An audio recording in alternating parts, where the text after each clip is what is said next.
Mesdames, Messieurs, bienvenue à ces Flash Info sur Kivu Morning Post. Le mouvement politico-militaire AFC M23 affirme avoir mené une opération ciblée contre ce qu'il décrit comme les centres de commandement des drones de l'armée congolaise à Kisangani, dans la province de la Chopo. Détail avec vous, Vanessa Abanza. Le mouvement politico-militaire AFC M23 affirme avoir mené une opération ciblée contre ce qu'il décrit comme les centres de commandement des drones de l'armée congolaise à Kisangani, dans la province de la Chopo. Selon la coordination du groupe, ces appareils opérant depuis l'aéroport international de Bangoka auraient été utilisés pour mener des frappes contre des zones civiles situées dans les territoires sous son contrôle dans l'est de la République démocratique du Congo. Cette revendication intervient quelques jours après que les autorités provinciales de la Chopo et forces armées de la RDC ont annoncé avoir neutralisé 8 drones kamikazes chargés d'explosifs dans la nuit du 31 janvier au 1er février 2026. Kinshasa accuse l'AFC M23 d'avoir tenté de viser l'aéroport de Bangoka, une infrastructure civile servant également de base opérationnelle aux drones et avions de combat congolais engagés contre les positions de l'AFC M23. Dans une déclaration publiée sur les réseaux sociaux X le 3 février, le coordonnateur politique de l'AFC M23, Corneille Nangaa, a présenté cette action comme une réponse directe à ce qu'il qualifie de campagne militaire indiscriminée menée par le pouvoir central depuis la fin janvier.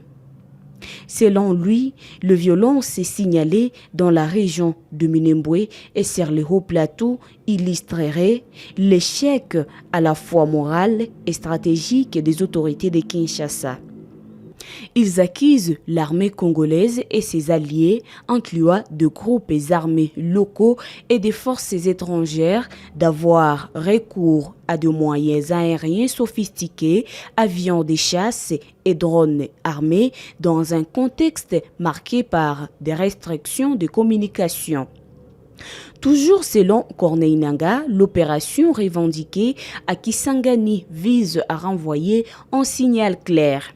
La supériorité technologique sur laquelle s'appuierait la stratégie militaire du président Félix Tshisekedi ne constituerait plus un facteur déterminant. Il affirme que le rapport de force a évolué et que toute utilisation d'aéronefs contre les zones contrôlées par l'AFC M23 ferait désormais l'objet de frappes préventives à la source.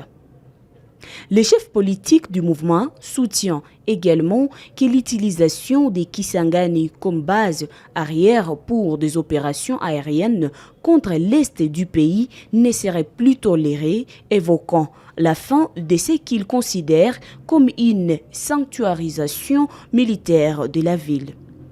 Corneille Nangaa affirme toutefois que son mouvement reste ouvert à une option politique tout en prévenant que toute poursuite de l'offensive militaire entraînerait, selon ses termes, des conséquences qui seraient assumées par le pouvoir central. Ces déclarations interviennent dans un contexte de forte escalade militaire dans le haut plateau de Minembwe où le FARDC, appuyé par l'armée burundaise, mène d'importantes offensives contre les groupes Twirwaneho alliés à l'AFC M23. Les tensions demeurent vives entre Kinshasa et l'AFC M23 malgré la signature le 1er février d'un mécanisme de cessez-le-feu à Doha. Les autorités de la province du Sud Kivu de l'AFC M23 ont lancé hier mardi 3 février 2026 une traque systématique contre le faussaire et usurpateur des titres reportages de la cellule de communication. faux et usage de faux, falsification des documents officiels et usurpation des qualités d'avocat, telles sont les infractions mises à charge de Sieur Shombana Chambo Adjams, appréhendé par les services d'intelligence du mouvement révolutionnaire AFC M23 au Sud Kivu. L'intéressé est reconnu coupable de falsification d'une correspondance du gouverneur de province portant interdiction à tout individu ou association de s'approprier les triangles publics non loin du marché d'Engouba, servant d'espace vert et dédié au mémorial de femmes victimes de la guerre dans l'Est de la République démocratique du Congo, ainsi consacré le 17 octobre 2010 au terme de l'édition de la Marche mondiale pour les femmes commémorée à Bukavu. Cet endroit, notoirement connu sous le nom de Chevocrime, a fait l'objet d'une attribution frauduleuse d'espace à un certain Faustin Mayani, pourtant reconnu comme domaine du patrimoine de l'État. Un espace, une face, il y a l'État, il y a des prises en main. Après, une face, il y a l'État, tu n'as pas d'où à bien. C'est ça. Là, où est l'État hapa. Vraiment, mkuu wa atukaze protéger hii espace tunabakiana mwingine, atusaidie kabisa. N'étant pas reconnu par le barreau comme avocat, Shombana Chambo Adjams a été appréhendé par les services d'intelligence du mouvement au moment où le Triangle connaissait le déploiement d'un dispositif sécuritaire pour cautionner les travaux de construction anarchique qui étaient amorcés. Faisant suite aux alertes de la société civile ainsi que des autres Congolais soucieux du bon aménagement de la ville de Bukavu et du respect de l'autorité de l'État, le gouverneur Patrick Boussou-Bangui a tapé du poing sur la table. La vigilance de chaque citoyen doit être de mise pour mettre hors d'état de nuire tout individu ou réseau de mafieux opérant pour saper l'autorité publique, menacer les espaces verts et surtout ternir l'image de marque de la révolution. Une révolution qui vient trancher avec les pratiques du passé, redonnant au Congo et aux Congolais la dignité. Nous sommes reprochés des faits de falsification des documents. Bon, je reconnais pour certains. Dans la lettre dont le gouverneur nous a répondu, un camarade l'a falsifié en notre faveur en scannant notre lettre originale et puis il a changé le contenu. Le site n'appartient ni à mon client, ni à l'association des femmes ayant organisé la marche, ni à M. Bogrine. Bon, le message que je peux donner, c'est vraiment limiter ça. Nous-mêmes, conseil, nous devons alors dès lors être prudents pour ne pas être induits en erreur par nos clients à cause de l'argent, alors qu'il y a plus valeureux que l'argent. Instauré depuis près de 5 ans au nord Kivu et en Ituri, l'état des sièges n'a pas permis d'en finir avec les violences contre les civils selon un rapport de la CRDH. Un rapport d'enquête humanitaire publié à Goma dénonce son échec en Ituri où plus de 230 civils auraient été massacrés et pointe la responsabilité des groupes armés de l'État congolais et de la communauté internationale. Suivez son coordonnateur, Maître Jean-Paul Gangondi, dans cet extrait choisi par Vanessa Panza. Des enfants, parfois âgés de 1 à 5 ans, et des personnes âgées. Des attaques systématiques contre les sites des personnes déplacées, ça c'est être des lieux de protection.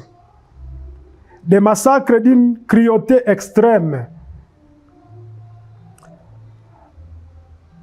Enterrement de personnes encore vivantes, exécution publique, corps brûlés, enfants assassinés délibérément, et ciblage ethnique récurrent visant principalement la communauté Hema, mais aussi toute personne perçue comme solidaire ou neutre.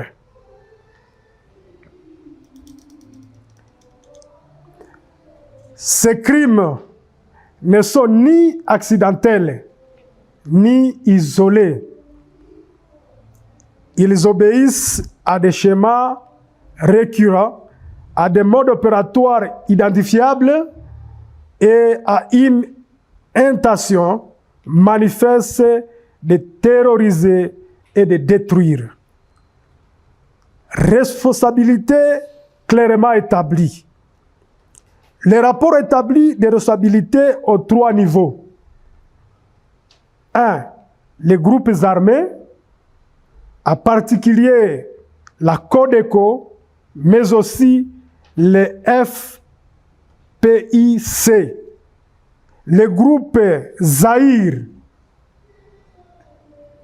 Bar CRP et les ADF, responsables directs des massacres, des persécutions et des crimes de guerre. 2. L'État congolais, dont la responsabilité est engagée par action lorsque des agents de l'État sont impliqués directement dans des crimes. Par omission, lorsque les forces de sécurité, pourtant présentes, n'interviennent pas pour protéger les civils. Par l'impunité institutionnalisée, marquée par l'absence d'enquêtes crédibles et de poursuites judiciaires. 3. La communauté internationale, dont le silence, l'inaction et l'inefficacité des mécanismes de protection, notamment là où les attaques ont eu lieu à proximité des bases de la MONUSCO, pose une grave question de responsabilité morale et juridique. Qualification juridique des crimes internationaux. Sur la base du droit international, les faits documentés constituent des crimes de guerre. Ils répondent également aux critères de crimes contre l'humanité à raison de leur caractère généralisé et systématique. Et surtout, ils révèlent des éléments sérieux pouvant caractériser les crimes de génocide, notamment à travers le ciblage ethnique, la répétition des massacres et la destruction délibérée des groupes vulnérables. Nous insistons. Il ne s'agit pas d'accusations politiques, mais d'analyses juridiques fondées sur des faits vérifiés. L'état de siège est un échec documenté. Notre rapport démontre clairement que l'état de siège instauré en mai 2021 n'a pas protégé les civils en Ituri. Au contraire, il suspendit les mécanismes civils de contrôle. Il affaiblit la justice, concentrait le pouvoir à sa redevabilité et contribuait à un schéma d'impunité structurelle. Les massacres ont continué parfois même à proximité directe des forces censées protéger la population. Un appel clair et solennel. À travers ce rapport, nous lançons un appel ferme au gouvernement de la République démocratique du Congo. Fin de ces flash infos, mesdames et messieurs, sur Kivu Morning Post. Merci à vous de l'avoir suivi. L'actualité reste en continu sur votre chaîne. C'est pour la première fois que vous nous suivez. Abonnez-vous à Kivu Morning Post, likez, commentez nos vidéos et on se retrouve d'ici là pour d'autres nouvelles. Portez-vous bien.